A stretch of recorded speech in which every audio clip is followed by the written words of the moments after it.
नमस्कार दोस्तों, BA first semester exam 2023 से 2027 में जो छात्र है तो दोस्तों आप सभी के लिए आज हम फिलॉसफी से जो छात्र का आप फिलॉसफी में एमआईसी और एमडीसी है तो दोस्तों आप सभी के लिए आज हम बहुत ही इंपॉर्टेंट क्वेश्चन लाए। तो दोस्तों आज का क्वेश्चन बहुत ही इंपॉर्टेंट होने वाला है, तो आज के क्वेश्चन को आपको बिल्कुल ही मिस नहीं करना है। जो छात्र का एमआईसी है और एमडीसी है तो दोस्तों आप सभी के लिए बहुत ही इंपॉर्टेंट क्वेश्चन ऑब्जेक्टिव होने वाला है और आपके एग्जाम के लिए काफी आज का ऑब्जेक्टिव इंपॉर्टेंट होने वाला है। तो आज के ऑब्जेक्टिव को बिल्कुल ही मिस आपको नहीं करना है।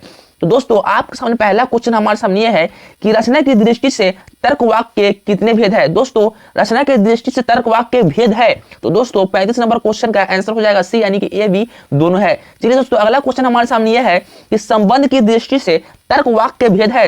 दोस्तों संबंध के दृष्टि से आखिर तर्क वाक्य के भेद है तो दोस्तों इसका आंसर हो जाएगा सी, यानी कि ए बी दोनों है। दोस्तों अगला नंबर क्वेश्चन हम देखेंगे सापेक्ष तर्क वाक्य के भेद है तो दोस्तों इसका उत्तर हो जाएगा सी, यानी कि ए बी दोनों है। दोस्तों अगला क्वेश्चन हमारे सामने यह है कि गुण के अनुसार तर्क वाक्य के भेद है। दोस्तों गुण के अनुसार तर्क वाक्य के भेद है तो दोस्तों इसका भी आंसर हो जाएगा सी, यानी कि ए और बी दोनों आंसर इसका सही है। दोस्तों अगला क्वेश्चन हमारे सामने यह है दोस्तों परिमाण के अनुसार आखिर तर्क वाक्य के भेद है तो दोस्तों इसका आंसर हो जाएगा सी, यानी कि ए और बी दोनों है। दोस्तों अगला क्वेश्चन हमारे सामने यह है कि अनुमान के प्रकार है। दोस्तों अनुमान के प्रकार है तो इसका भी आपका आंसर हो जाएगा सी, यानी कि ए बी दोनों है। दोस्तों अगला क्वेश्चन हमारे सामने यह है अवहित के अनुमान के स्वरूप है। दोस्तों अगला जो क्वेश्चन 41 नंबर क्वेश्चन का आपका आंसर हो जाएगा डी, यानी कि उपयुक्त सभी है। दोस्तों अगला क्वेश्चन हमारे सामने यह है कि न्याय वाक्य के उदाहरण है। दोस्तों न्याय वाक्य के उदाहरण है। दोस्तों 42 नंबर क्वेश्चन का आपका आंसर हो जाएगा सी, यानी कि ए और बी दोनों है। दोस्तों अगला क्वेश्चन हमारे सामने यह है कि निरपेक्ष न्याय वाक्य की विशेषताएं है।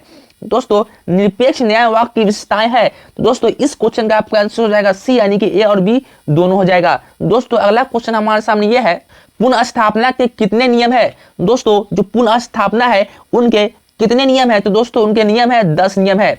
दोस्तों अगला क्वेश्चन हमारे सामने यह है डेमार्कन का सिद्धांत है। दोस्तों 45 नंबर क्वेश्चन का आपका आंसर हो जाएगा ए, ब्रैकेट में य और र है। दोस्तों अगला क्वेश्चन हमारे सामने यह है कि तर्कशास्त्र का जनक किसे कहा जाता है तो दोस्तों आखिर तर्कशास्त्र का जनक किसे कहा जाता है तो दोस्तों तर्कशास्त्र का जनक अरस्तु को कहा जाता है। दोस्तों अगला क्वेश्चन हमारे सामने यह है कि अरस्तु के अनुसार तर्कशास्त्र के मौलिक नियम है। दोस्तों अरस्तु के अनुसार तर्कशास्त्र के मौलिक नियम इसमें से उपयुक्त सभी हो जाएगा तो इसका आंसर डी आंसर सही है। दोस्तों चलिए बढ़ते हैं अगले क्वेश्चन की तरफ। दोस्तों अगला क्वेश्चन हमारे सामने यह है तर्क वाक्य के अंग है। दोस्तों तर्क वाक्य के अंग है। दोस्तों इस क्वेश्चन का आपका आंसर हो जाएगा डी, यानी कि उपयुक्त सभी हो जाएगा। दोस्तों अगला क्वेश्चन हमारे सामने यह है कि निम्नलिखित लेखकों से किस एक ने यह कहा है कि तर्कशास्त्र की केंद्रीय समस्या युक्तियों को अच्छे और बुरे वर्गों में विभाजित करना। दोस्तों 49 नंबर क्वेश्चन का आपका आंसर हो जाएगा ए, चार्ल्स पर्स ने कहा था। दोस्तों अगला क्वेश्चन हमारे सामने यह है कि तर्क वाक्य होते हैं। दोस्तों तर्क वाक्य होते हैं तो इसका आपका आंसर हो जाएगा ए, यानी सत्य या असत्य होते हैं। दोस्तों अगला क्वेश्चन हमारे सामने यह है कि ऐसा नहीं हो सकता कि एक वाद युक्त में तो दोस्तों 51 नंबर क्वेश्चन का आपका आंसर हो जाएगा ए, यानी कि आधार वाक्य सत्य हो और निष्कर्ष असत्य। चलिए दोस्तों अगला क्वेश्चन हमारे सामने यह है कि निम्नलिखित में से एक सत्य है। दोस्तों इनमें से कौन ऐसा जो सत्य है तो दोस्तों 52 नंबर क्वेश्चन का आपका आंसर हो जाएगा सी, प्रतीकात्मक तर्कशास्त्र और अरस्तुय तर्कशास्त्र एक दूसरे का विरोध नहीं कर सकते। चलिए दोस्तों अगला क्वेश्चन हमारे सामने यह है निगमनात्मक तर्क में निम्न शामिल होता है तो दोस्तों 53 नंबर क्वेश्चन का आपका आंसर हो जाएगा ए, यानी कि सामान्य से विशिष्ट की ओर तर्क। चलिए दोस्तों अगला क्वेश्चन हमारे सामने यह है कि निगमन विधि का एक गुण यह है। दोस्तों 54 नंबर क्वेश्चन का आपका आंसर हो जाएगा बी, सामान्य और विशिष्ट तर्क। चलिए दोस्तों अगला क्वेश्चन हमारे सामने यह है कि निम्न में से गणित पढ़ने के लिए निगमनात्मक विधि का लक्षण नहीं है तो दोस्तों 55 नंबर क्वेश्चन का आपका आंसर हो जाएगा डी, यानी कि इस विधि में अधिगमकर्ता नियमों में श्रुतों को खोजता है और उनका सामान्यकरण करता है। चलिए दोस्तों अगला क्वेश्चन हमारे सामने यह है कि निगमन विधि का सबसे उपयोग सिद्धांत कौन सा है तो दोस्तों यह क्वेश्चन 56 नंबर क्वेश्चन का आपका आंसर हो जाएगा डी, यानी कि याद से अयात। चलिए दोस्तों अब हम बढ़ते हैं अगली क्वेश्चन की तरफ। दोस्तों अगला क्वेश्चन हमारे सामने यह है, देखिए दोस्तों क्वेश्चन को ध्यान से देखिए।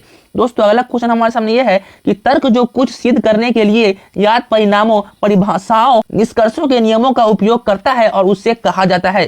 तो दोस्तों 57 नंबर क्वेश्चन का आपका आंसर हो जाएगा ए, निगमनात्मक तर्क। चलिए दोस्तों, अगला क्वेश्चन हमारे सामने यह है कि सामान्य नियम से विशेष मामलों का परिमाण निकालना तार्किकता है। तो दोस्तों 58 नंबर क्वेश्चन का आपका आंसर हो जाएगा बी, यानी कि निगमन। चलिए दोस्तों, अगला क्वेश्चन हमारे सामने ये है कि रचनात्मक शिक्षार्थी किसे संदर्भित करता है। तो दोस्तों 59 नंबर क्वेश्चन का आपका आंसर हो जाएगा सी, जो पासवर्ड सोच और समस्या को हल करने में अच्छा है। दोस्तों अगला क्वेश्चन हमारे सामने यह है कि कोई तर्क दोष जिनमें निष्कर्ष को एक आधार वाक्य के रूप में अंतर्गत रेखांकित किया हो अथवा माना गया हो, उस विभिन्न प्रकारों से क्या कहा जाता है। तो दोस्तों 60 नंबर क्वेश्चन का आपका आंसर हो जाएगा डी, यानी कि उपयुक्त सभी कहा जाता है। दोस्तों अगला क्वेश्चन हमारे सामने यह है कि विरोधों के शास्त्रीय चतुर्भुज में कुछ एसपी होते हैं को यदि सही माना गया हो तो निम्न में से किसको प्रत्यक्ष से अनुमानित किया जा सकता है। तो दोस्तों 61 नंबर क्वेश्चन का आपका आंसर हो जाएगा सी, यानी कि ए और 3 और 4 या तीनों यानी सही है। चलिए दोस्तों अगला क्वेश्चन हमारे सामने यह है कि नीचे दो तर्क वाक्य दिए गए हैं। दोस्तों सभी दार्शनिक भ्रमशील होते हैं, सुकरात भ्रमशील नहीं है। विरोध के क्लासिकी वर्ग में निम्नलिखित में से कौन सा सही उत्तर है। तो दोस्तों 62 नंबर क्वेश्चन का आंसर हम जानेंगे, तो वो हो जाएगा आपका बी हो जाएगा, जो कि होगा विरोधाभासी।